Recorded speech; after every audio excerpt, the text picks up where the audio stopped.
All right, welcome to another episode of the Crypto Spin Through podcast.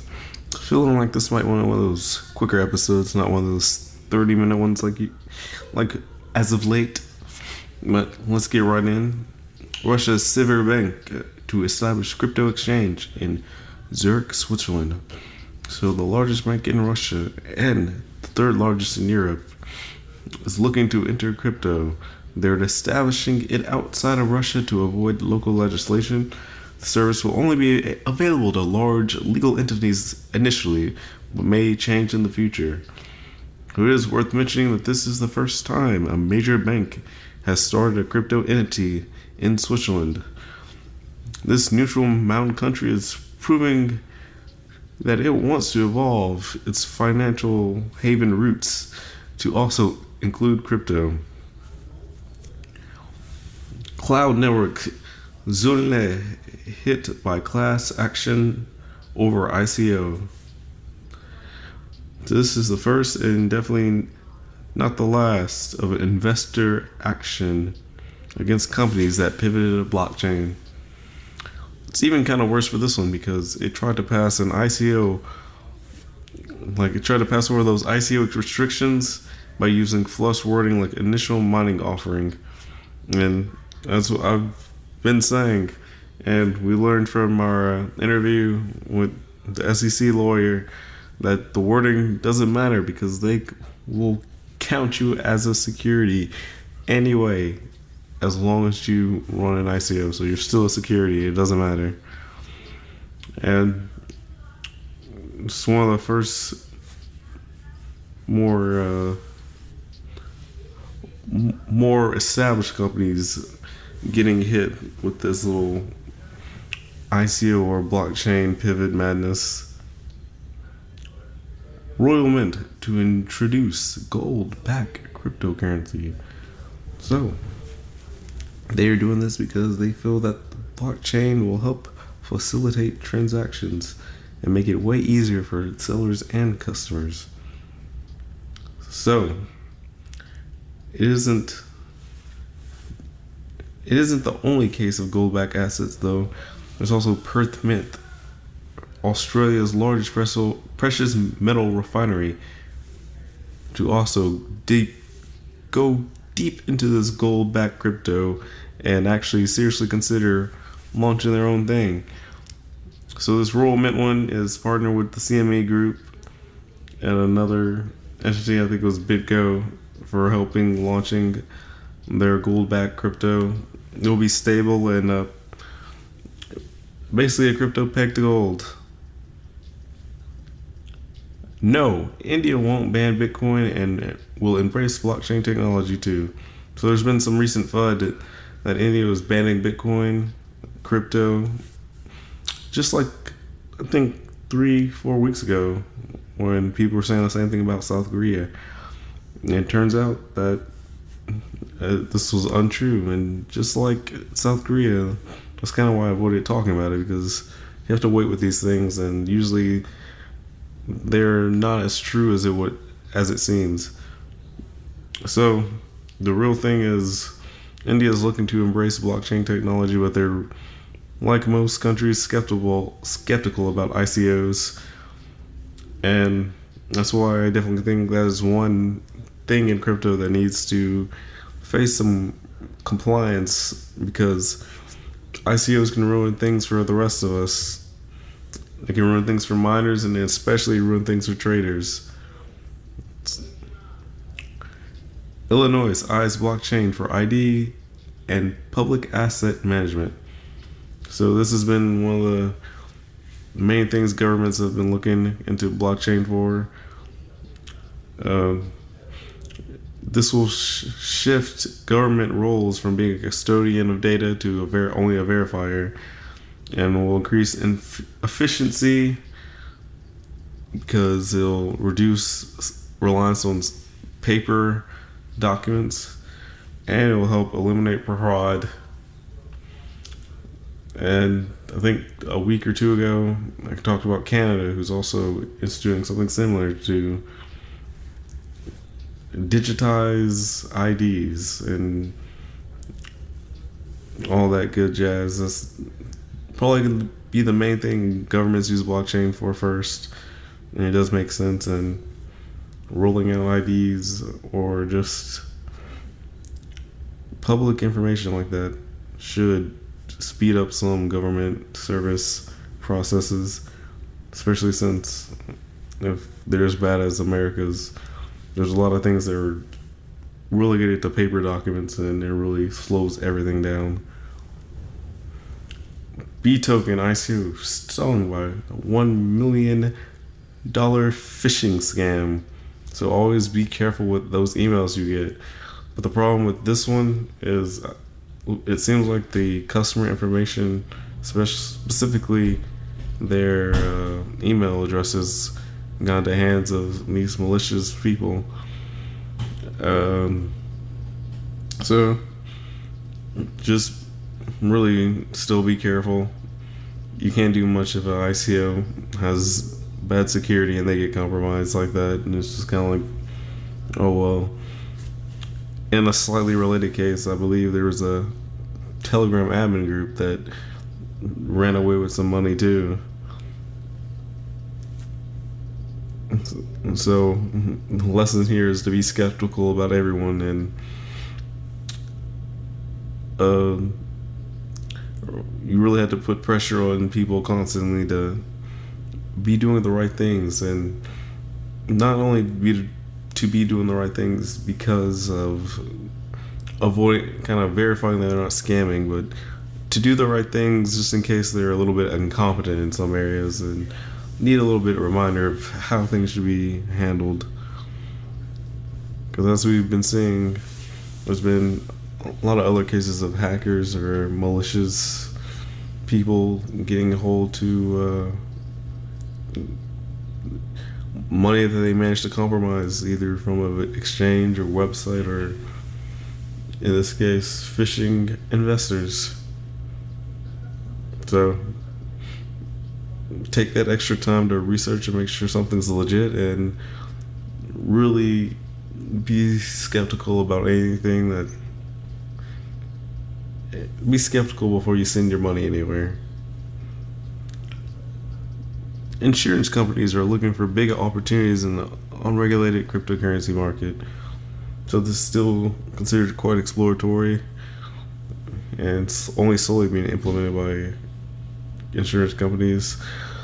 I know they were looking to do something similar to like those governments where they streamline the process to get the insurance by having the data that's usually on documents on the blockchain. But it seems like they're also trying to step it up a bit and have some kind of automatic kind of claim system, probably using smart contracts or something, but that's still way ahead of time. Current insurance things for crypto, specifically for crypto, mainly only covers employee theft and nothing with hacks, because I don't think no one in their right mind would cover hacks because they're usually devastating. But yeah, they cover employee theft and things such as that. But we can probably expect to see insurance agencies pop up as more big wig companies with the money necessary to afford ridiculous insurance policies. Here's a good one. Texas takes aim at overseas ICOs with cease and desist. Texas has been really hitting everybody with these cease and desist orders, and this time it's against Hong Kong-based R2B coin. The claims against it are that it was misleading and deceptive. One thing is it was claiming that it would be worth around $200 in 3 months, and that's obviously a very bold claim that probably was not possible in the slightest. And another thing that they mentioned that they'll be able to do is be able to sell trade coins for actual stocks. So that's definitely something that would not happen. hopefully more happens with this case. If we see that the owners or whoever of this company are actually punished or anything that happens to them, I think that would kind of validate the fact that it only takes one state's SEC to really lay down some kind of law or try to discipline people. But I don't think anyone will really find any heavy punishments because of this, just because it's an overseas ICO, and I don't really know how much they managed to get, or the owners themselves profit from their little coin, but I feel like that'd be a factor of if the SEC, like the national one, also gets involved. Copycat Twitter accounts seek to scam crypto users. I don't know who's actually gets scammed by these, because it's a dumb concept of sending money to get more money, but you're sending it to a very specific address, which makes it like those Ponzi games. So apparently people are falling for this, and just be aware that you should double check Twitter identities, because it's very easy to fake who you are on Twitter if you really wanted to. So whenever you scroll down someone popular like Buterin or Belina or whoever,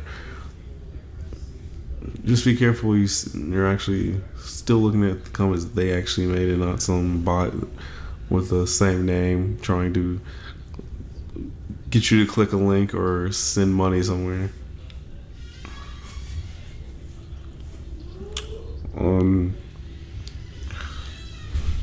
Next up is Canadian regulators approve country's first blockchain ETF. So Harvest Portfolio, an independent Canadian investment management company, has filed the preliminary paperwork on its blockchain technology ETF, and 2 more ETFs from other associates are possibly coming soon.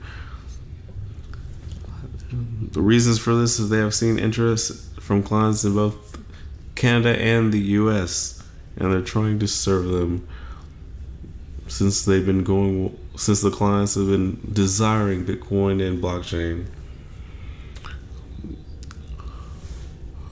This is just one of the first waves of legitimization we could expect in 2018. 2018 seems like it might be the more being compliant year. Report: Bank of America, JP Morgan are banning crypto purchases, and a lot of banks are banning crypto purchases. And you can still use debit cards, and it's literally just credit cards that are blocked, probably because people are being extremely unfair or unintelligent in the way they handle their finances, and especially when buying something like crypto. The golden words of don't put in more than what you can afford to lose is not ring with some people. Personally, I see it as don't put in more, or don't stay in crypto if you can't stand to stomach it losing 98% value, or even losing 100% value, because if you deal with some more altcoins, that could happen in an extreme case. But I think this is ultimately good. Not buying crypto on credit. Crypto shouldn't have been bought on credit anyway, and it's not really a discussion to have to support against banks banning credit card purchases. Crypto billionaires are building up a utopia in Puerto Rico. So it's named Sol, and there's a bunch of rich crypto heads buying up 1,000 acres of land after the hurricane destroyed everything. So they're doing this mainly because the country charges no federal personal income tax, no capital gains tax, and offers favorable business taxes. And this is especially eye-catching to Americans because, don't have to renounce their citizenship. Main thing here is the kind of effect of this. If all these rich crypto heads buy a property, people who used to live there won't be able to get access, and you don't know how the government might turn or react after that, unless you're just forced to play second fiddle to the actual government. But who knows if this crypto Utopia land grab will even be relevant. President Maduro, Venezuela launched Petro pre-sale on February 20th and is aiming to be one of the biggest ICOs with $1 billion in it. I think it was 2.3 billion was that they're aiming for, or something like that. But fair reminder to anyone in a Western country, this might apply to you the most. At least with the U.S., citizens are barred from trading with sanctioned countries, and if you're tied to an ICO of Venezuela, you could face some major drawbacks. So just bear that in mind. If you're thinking about doing the pre-sale, since it is enticing on an international level, but might get in trouble. 80% sure you could get in trouble if you're linked up with your pre-sale wallet that you used. So I just recommend just avoiding this Petro coin totally if you're a country that's currently sanctioning Venezuela. Scammers will pay $5,000 on Upwork to find the next Bitcoin. I've personally seen some of these scam ads. They really just want any kind of crypto to be made for them so they could shill it and make money. It's just a bunch of dumb jobs. And with a shortage of good developers, of course they're getting the incompetent or the people who are just copy pasting the victory. But